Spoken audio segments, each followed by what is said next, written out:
Well, howdy there, Internet people. It's Bo again. So it is quite literally the calm before the storm here, so you may hear some rain on the roof. But that's kind of fitting, isn't it? So today we're going to talk about mistakes, misinterpreting data. And because you've misinterpreted the data, well, then you don't understand other things that are happening. That's what we're going to talk about today, because there are a lot of people doing this right now. There is a widespread inclination among some people to look at the current predictions and current models and compare them to the initial ones and say that those initial ones were way off base. They were way wrong. See, it was overhyped. It was sensationalized. It was a media hoax. Because they want to believe the president. That's what they want. So they're going to disregard information that is plain as day. The models are getting better. The predictions are getting better. Right now, I think the current one is we're looking at 100,000 gone. It's hard to think of 100,000 gone as good. But in comparison to a month ago, that's really good. We're doing a great job, right? But then there's that other thing, and that's that the president is extending social distancing. A man who never admits that he's wrong, accepts responsibility for absolutely nothing, has pushed back his date. Why?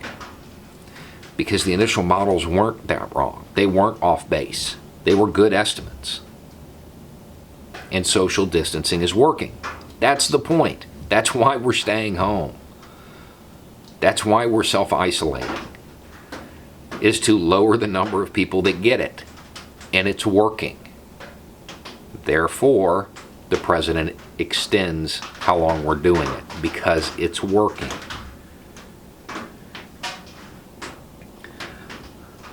The desire to set aside facts and to set aside things that's plain as day, because you want to support a specific person and you want to believe that they're never wrong,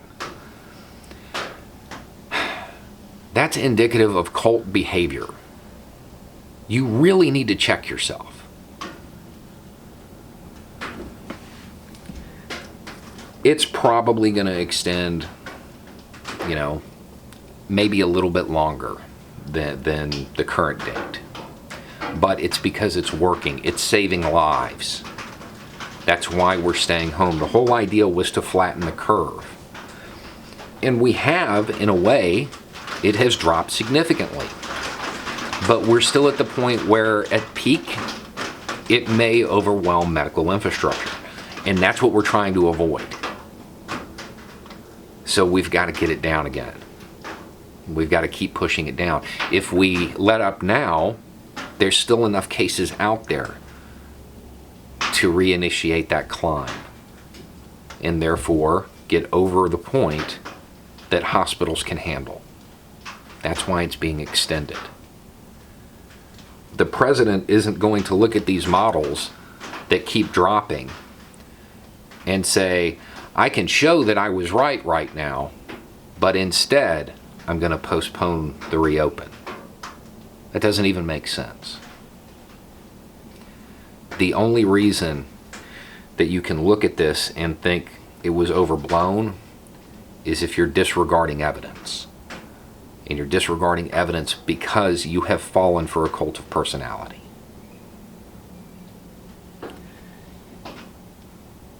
He's not a great leader. He's not.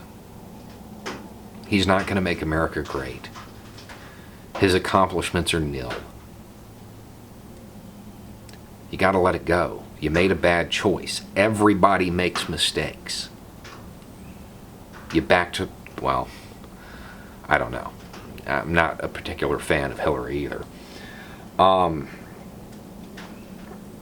But the faith in the red hat and that slogan, it's misplaced. If you disregard these precautions, if you don't follow them, you're only going to hurt yourself and those people you know, those people in your community.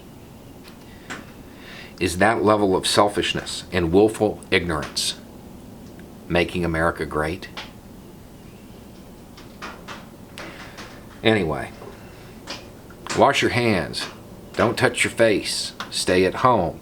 If you do go out and you wear a mask, if you have a beard, wearing an N95 with a beard is basically like putting fishnets over your head. It doesn't do any good. Anyway, it's just a thought. Y'all have a good day.